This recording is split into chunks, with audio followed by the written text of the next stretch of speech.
भाग्यवती भव। जामवंती प्रणाम करते हो देवी चिर सौभाग्यवती भव। कालिंदी प्रणाम करते हो देवी चिर सौभाग्यवती भव। भद्रा प्रणाम करते हो देवी चिर सौभाग्यवती भव। नगनजति प्रणाम करते हो देवी चिर सौभाग्यवती भव। सत्या प्रणाम करते हो देवी चिर सौभाग्यवती भव। लक्ष्मणा प्रणाम करते हो देवी चिर सौभाग्यवती भव। अब भव चिर सौभाग्यवती भव, फिर सौभाग्यवती भव, फिर भव भव भव। सुदामा जी भव भव बोलते बंद होने लगे। कम से कम 500 पत्नियां प्रणाम कर गई। सुदामा जी बोले भैया कृष्ण ये सब अपनी है। भगवान बोले हाँ हाँ सब अपनी है। बोलना है भैया मैं तो ये करो कोई संत ब्राह्मण घर में आ जाए तो पास पड़ोसी भी इकट्ठे रह जाए करे। बोले पर नहीं सब अपनी है। बोले कितनी है? भगवान बोले ज्यादा ना है, नेक्स्ट सीसी भैया कम से कम 500 ने तो मैं आशीर्वाद दे चुका। गरीब दुबलो पतलो ब्राह्मण में तो 2-4 बार में ही हाथ थक गए और सुदामा जी हाथ दबाने लगे। गरीब दुबलो पतलो ब्राह्मण हूँ भैया कितनी है बताए दे। भगवान बोले ज्यादा ना है, 1000 है का। भगवान बोले थोड़ी सी और ज्यादा है। 2000 का ना होंगे। भगवान बोले ज्यादा। 3000 है का। भगवान बोले आगे गिनती हमें का ना हमें 16108 है। सुदामा जी बोले 16108। भैया तू तो बहुत बड़ो राजा है रे, तेरे का ठिकाने भैया मैं तो एक ही मारे भागे फिर लूं। हाँ पर भैया तेरी भाभी इंतजार कर रही है मेरे, कहीं ऐसा ना हो यहाँ आशीर्वाद देते देते ही राधे। भगवान बोले तुमने इतने आशीर्वाद दे दियो इनको ना ही दियो तो ये मान जाएंगी। सुदामा जी बोले एक काम कर, सबकी बटकी तू आशीर्वाद ले ले, तू ही पैर छू ले, तू ही आशीर्वाद, सबकी बटकी तू ही आशीर्वाद दे दो। तो कहते हैं भगवान ने प्रणाम किया और सुदामा जी ने आशीर्वाद दिया। प्यारे ये भारत के संत में ये सामर्थ्य है, वो भगवान को भी आशीर्वाद दे सकता है। हाँ प्यारे ये संत की महिमा। तो आज संत सानिध्य में ये कथा श्री श्री 108 श्री बाबा मंगलदास जी महाराज के पावन सानिध्य में शुभ संकल्प से पूर्ण होने को जा रही है। सुदामा जी के ऊपर कृपा। सुदामा जी बोले जाने हद कर दे, यूं ना कि आज तो रुक जा। लेकिन अब कैसे कहे 15 दिन और रुकने की इच्छा ही हमारी, चल पड़े क्या है।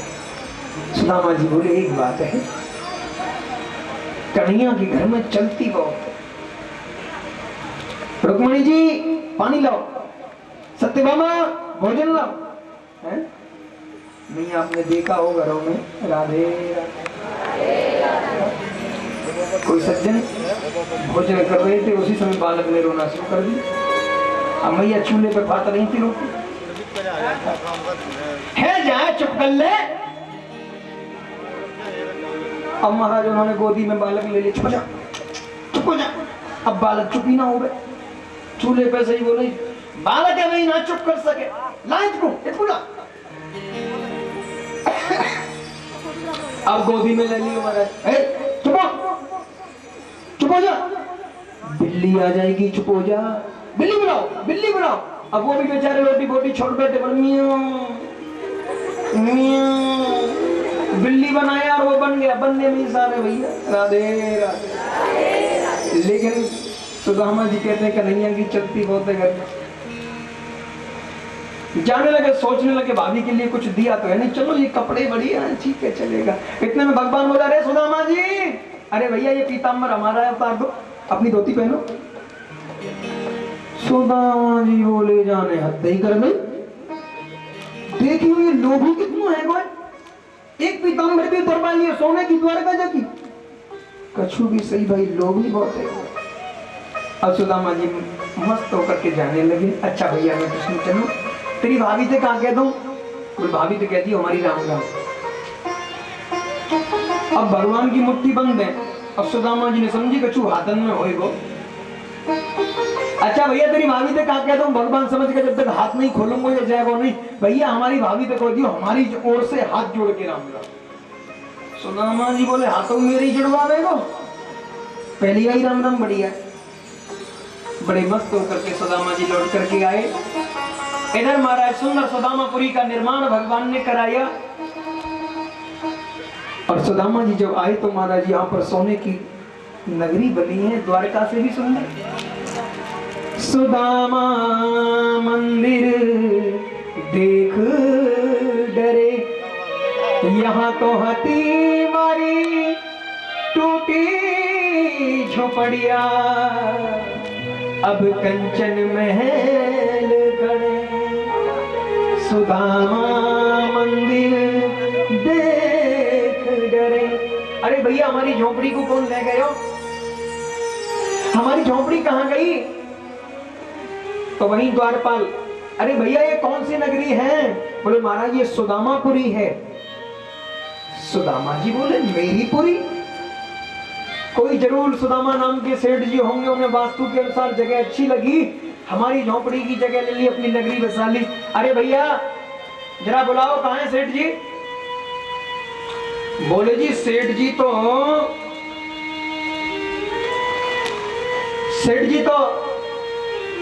नहीं है, पंडित जी हैं। पंडित जी? सुदामा जी बोले पंडित तो नहीं हूं, पर हैस का एक नाम के दो पंडित जी होते हो। पैसे वाले थे, उन्होंने अपनी झोपड़ी की जगह पे हमारी झोपड़ी की जगह पे अपना महल बना लिया। अरे भैया पंडित जी को बुलाओ। बोले जी वो तो द्वारका गए हैं।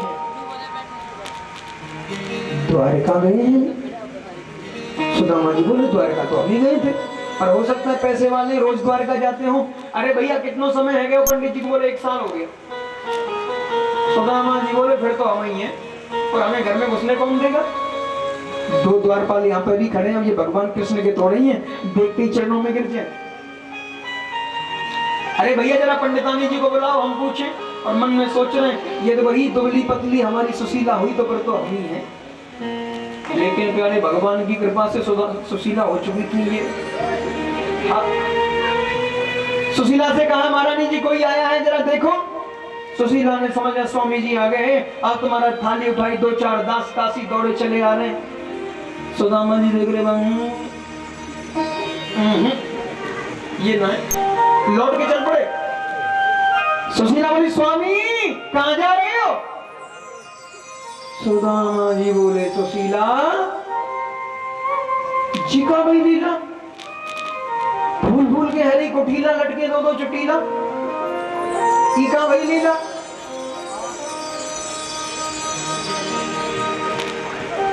बोले साहब द्वारकानाथ की कृपा। सुदामा जी बोले तेरे ऊपर तो खूब बरस रहा है, यहाँ हमारा पीताम्बर भी खींच लियो। सुशीला बोली महाराज आपको चाहिए थे दर्शन, मेरे को चाहिए था भाई, भगवान ने दिया। सुदामा जी बोले एक काम कर, हीरा मोती की तो दाल बना, सोने चांदी की रोटी बना, बड़े प्रेम से पा मोइना रहना इन मेलन में, मैं तो झोंपड़ी डाल के जंगल में रहूंगा। सुदामा जी जाने लगे। सुशीला बोली जब आप ही नहीं रहोगे तो मैं रह करके क्या करूंगी? आगे आगे सुदामा, पीछे पीछे सुशीला, पीछे से द्वारकाधीश प्रकट हो गए। बोलिए द्वारकानाथ भगवान की जय। सुदामा जी कहाँ जा रहे हो भैया? सुदामा जी बोले भैया कृष्ण मैंने ये सब कब मांगो भैया? भगवान बोले इसको उपयोग करो मेरा प्रसाद समझ करके। व्यक्ति भगवान की दी हुई प्रसादी को उपभोग करता है तो बुद्धि बिगड़ जाती है, और भगवान की प्रसादी समझ करके उपयोग करता है तो भगवान में मन लगा रहता है। प्यारे सुदामा जी के ऊपर कृपा की, आज भगवान ने अनंत आशीर्वाद दिया। तो जैसी सुदामा जी के ऊपर कृपा हुई आप सबके ऊपर मेरा कन्हैया ऐसी कृपा बरसावे, अन्न धन की वृष्टि होती रहे, कृपा होती रहे गोपाल की, आपकी जो भी मनोकामनाएं सब ठाकुर जी पूर्ण करें। और कल पूछ रही थी भैया हमारी कलश का महत्व तो क्या है? हमने जो कलश उठाया उसका मातम्य क्या है? तो बोले भैया गंगे च यमुने च व गोदावरी सरस्वती नर्मदे सिंधु कावेरी जलास्मिन् सन्निधिं कुरु। गंगा यमुना गोदावरी सभी तीर्थों का जल, सभी नदियों का जल इसमें आवाहन किया जाता है। जब पूजा की जाती है तो इसमें सबका आवाहन किया जाता है, तो सभी तीर्थों का जल कलश में समाहित हो जाता है। तो जो गंगा यमुना सरस्वती सरयू गोदावरी, इनमें स्नान करने का जो फल है वो 7 दिन पूजा के माध्यम से जो हमें कलश मिलता है उसमें से वही जल हम अपने ऊपर छिड़केंगे, अपने घर में छिड़केंगे, अपनी फसल में छिड़केंगे तो ठाकुर जी की कृपा वृष्टि होती है। आचमन जो बीमार रहता है उसमें से थोड़ा सा भरें, आचमन करावे, उसके रोग दूर होते हैं, दोष दूर होते हैं, ठाकुर जी की कृपा होती है, घर में कलह दूर होती है, शांति प्राप्त होती है और ठाकुर जी की 7 दिन की कथा का प्रसाद कलशों में समाहित हो जाता है। कलश पूजा का इतना महत्व है। जिन जिन लोगों ने कलश उठाए हैं वो कल हवन के बाद में हवन हो जाएगा, हवन के बाद में अपने अपने कलश यहाँ से लेकर के जावेंगे और अपने घर ले जाकर के उसमें से आचमन के लिए छान करके आचमन के लिए बाकी का छिड़कना है घर में, फसल में, अपने ऊपर, सबके ऊपर, पशुओं के ऊपर और ठाकुर जी से प्रार्थना करनी है कि ठाकुर जी कृपा करे, सब मंगल। वासियों,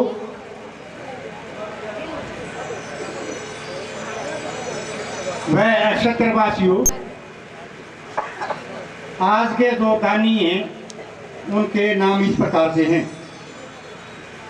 रणबीर सिंह सनॉफ होशियार सिंह 505 रुपये, स्वर्धवान सनॉफ दरियाव सिंह 1111 रुपये, शमशेर सिंह सनॉफ करतार सिंह 505 रुपये, संतोष सेठ का पोता चिन्नू राजा 501 रुपया,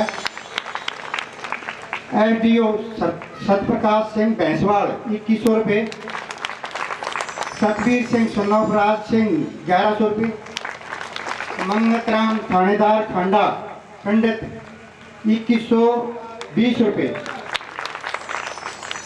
गुप्तदान 1100 रुपये, महेंद्र सिंह सनौफ सूरज सिंह ठेकेदार 2100 रुपये, प्रहलाद सिंह सनौफ सुल्तान सिंह ठेकेदार 11,100 रुपये, राजवीर सिंह, ये जो प्रहलाद सिंह है सनौफ सुल्तान सिंह ठेकेदार, इसने 5100 रुपये पहले दिए थे और 6,000 रुपये कल दिए हैं, इसलिए 11,100 हो गया। राजवीर सिंह सनौफ अंग्रेज 1100 रुपये, हुकम सिंह सनौफ दरियाव सिंह 500 रुपये, संदीप सनौफ बेल सिंह 500 रुपये, आजाद सिंह सनौफ भगवान सिंह 1100 रुपये, अनिल सनौफ धर्मवीर सिंह 511 रुपये, प्रेम सिंह सनौफ प्रहलाद सिंह 500 रुपये, जगदीश सनौफ मांगेराम 500 रुपये, ओम प्रकाश सनौफ मांगेराम ये 1111 रुपये, सुरेंद्र सिंह सनौफ रणधीर सिंह 1111 रुपये, सतपाल सिंह सनौफ चंद्र सिंह प्रजापत 551 रुपये, रामू सेठ सनौफ श्री ताराचंद 501 रुपया, चंद्रभान सनौफ लक्ष्मीराम 1100 रुपये, जय कुमार काला सनौफ भगवान नाम 1100 रुपये, नफे सिंह मास्टर गांव हरसाना कला 511 रुपये,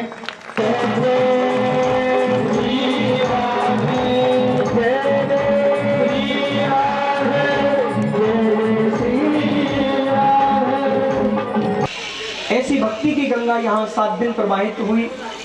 इसमें 12 स्कंद हैं, 18,000 श्लोक हैं, 12 स्कंद हैं। प्रथम सर्ग विसर्ग स्थान पोषण ऊटी मनवंतर कथा ईशान कथा निरोध मुक्ति और आश्रय। प्रथम स्कंद में सुखदेव परीक्षित का जन्म की प्रसंग, कुंती स्तुति, भीम स्तुति, राजा परीक्षित को श्राप, सुखदेव जी के आगमन की कथा, जैसे आगे आपने सुखदेव जी आए उनका पूजन किया, सद्यो मुक्ति क्रम मुक्ति का वर्णन, ब्रह्मा जी की उत्पत्ति और चतुर्थ श्लोकी भागवत आपने श्रवण की। तृतीय स्कंद में विदुर और मैत्रेय संवाद, कपिल देवहूति संवाद, हिरण्याक्ष जो 12 भगवान ने आकर के हिरण्याक्ष का वध किया। चतुर्थ स्कंद में सती चरित्र, ध्रुव चरित्र कि ध्रुव जी महाराज ने बाल्यकाल में ही 5 वर्ष की अवस्था में भगवान को प्रकट किया, लेकिन काय से? माँ की कृपा से। माँ क्यों है बोलता ही चला जा रहा है, अलग चलना हो जाके। राधे राधे। 5वें स्कंद में प्रियव्रत चरित्र, आग्नेय चरित्र, नाभि चरित्र, जड़ भरत की कथा, रघुगण संवाद, खगोल भूगोल का वर्णन और 28 प्रकार के नरकों की कथा। जैसा व्यक्ति कर्म करता है वैसे नरक में उसे भेज दिया जाता है। अभी बता रहे थे टोने टोट के सब चलते रहते हैं, इससे कुछ नहीं होता है। हाँ, जीवन में एक वहम है, ठाकुर जी का भजन करोगे तो इससे मुक्ति हो जाएगी, ये सब करने की जरूरत नहीं पड़ेगी। और ऐसे गुरु जो टोने टोट के बताते हैं प्यारे, हाँ वो भी नरकगामी और वो करने वाला भी नरकगामी। जो हम दूसरे के लिए कांटा बोएंगे तो हमारे लिए भी फूल नहीं होंगे, हमें भी कांटों पर ही चलना पड़ेगा। बोया पेड़ बबूल का तो आम कहां से, तो हमेशा कहो ठाकुर जी से कि दूसरे का भला हो, पड़ोसी हमारा प्रसन्न रहे, हमारा जो करीबी मित्र है वो प्रसन्न रहे। और जब तुम्हारा भाव ऐसा होगा तो उसका भी भाव तुम्हारे प्रति ऐसा ही होने लग जाएगा। मैं चाहूं पड़ोसी हमारा दुखी रहे, इसके पास पैसा ना रहे, भले आदमी कभी रात बिरात तुमको 200 ग्राम दूध की भी जरूरत पड़ी तो विदेश थोड़ी लेने जाओगे, पड़ोसी के यहाँ जाओगे तो पड़ोसी प्रसन्न होगा, सामर्थ्यवान होगा, उससे यहाँ से ले तो आओगे। कभी खाने की जरूरत पड़ गई, कोई चीज हमारे यहाँ नहीं है तो पड़ोसी के यहाँ से ले आओ, बाजार में कहाँ जाओगे। तो हमारी ये इच्छा हो जाए, हमारी भगवत कृपा हो, एक प्रभु हमारा पड़ोसी समृद्धशाली हो, प्रेमी हो, भाई भाई में प्रेम हमारे यहाँ हो, एक दूसरे से ये ईर्षा द्वेष जब तक रहेंगे तब तक घर में शांति आने पर। दीपक चौमुखा दीपक चौराहे पर रखने से यदि होता तो दुनिया वही रखती चली जाती, सुखी हो जाती, लेकिन उससे सुखी नहीं होने वाले, क्योंकि वो सामने वाले के लिए बीज बो दिया, कांटा बो दिया। और बोया पेड़ बबूल का तो आम कहां से खाए। तो हमेशा ध्यान रखो, भजन करो, ठाकुर जी का भजन करोगे तो घर में शांति होगी। दीपक जलाने से शांति ऐसे नहीं होगी, चौराहे पर टोना टोटका से कुछ नहीं मिलेगा। ठाकुर जी का भजन करो, ठाकुर जी को सामने दीपक जलाओ, ना कि चौराहे पर दीपक जला के आओगे एक आदमी गाड़ी से पिछल जाएगा, क्या मतलब रहा। ठाकुर जी के सामने लगाओगे तो ठाकुर जी के यहाँ उजाला करोगे तो तुम्हारे घर में भी उजाला होगा प्यारे। 6वें स्कंद में सर्वप्रथम अजामिल उपाख्यान। अजामिल ने अपने बेटे का नाम नारायण रखा संतों की कृपा से, और बेटा का नाम लेते लेते ही कल्याण हो गया। गुरु हत्या का परिणाम। प्रहलाद चरित्र 7वें स्कंद में। 8वें स्कंद में गजेंद्र उपाख्यान, गजराज की कथा, समुद्र मंथन, मत्स्यावतार, वामन चरित्र, भूमि दान की, और भगवान सर्वस्व उसके यहाँ चौकीदार बन करके रहे, ऐसा आपने श्रवण किया। 9वें स्कंद में सूर्य वंश में रामचंद्र की संक्षिप्त कथा। 10वें स्कंद में भगवान कृष्ण की विस्तार से बाल लीलाओं का वर्णन। 11वें स्कंद में नवयोगेश्वर संवाद, उद्धव संवाद, यदुवंशियों को सांप लगने की कथा, यदुवंशियों को आपस में संहार, गुरु महिमा का वर्णन किया। जीवन में गुरु होना चाहिए। गा कहते हैं अंधकार को, रा कहते हैं प्रकाश को। गुकारस सुंदर उकारस चात्र उकारस तन निरोधक, अंधकार निरोधत्वात् गुरु नित्य विद्यते। गा माने अंधकार, रा माने प्रकाश, जो अज्ञान रूपी अंधकार निकाल करके ज्ञान रूपी प्रकाश भर दे, वो गुरु है प्यारे। गुरु ऐसा नहीं होगा लोभी गुरु लालची चेला और दोनों नरक में। हाँ प्यारे, गुरु लोभी ना हो, चेला भी लालची ना हो, और लालची और लोभी हो तो केवल राम नाम जो गोविंद की प्राप्ति हो सके। जो हमें ज्ञान देवे वो गुरु, जो प्रभु से मिलने का मार्ग बतावे वो गुरु नहीं होता।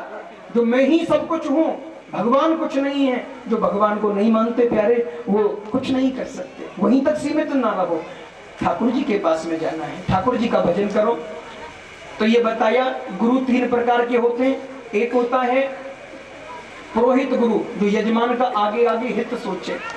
एक होता है शिक्षा गुरु, हमें जिससे शिक्षा मिली, बालक से शिक्षा मिली तो बालक हमारा गुरु।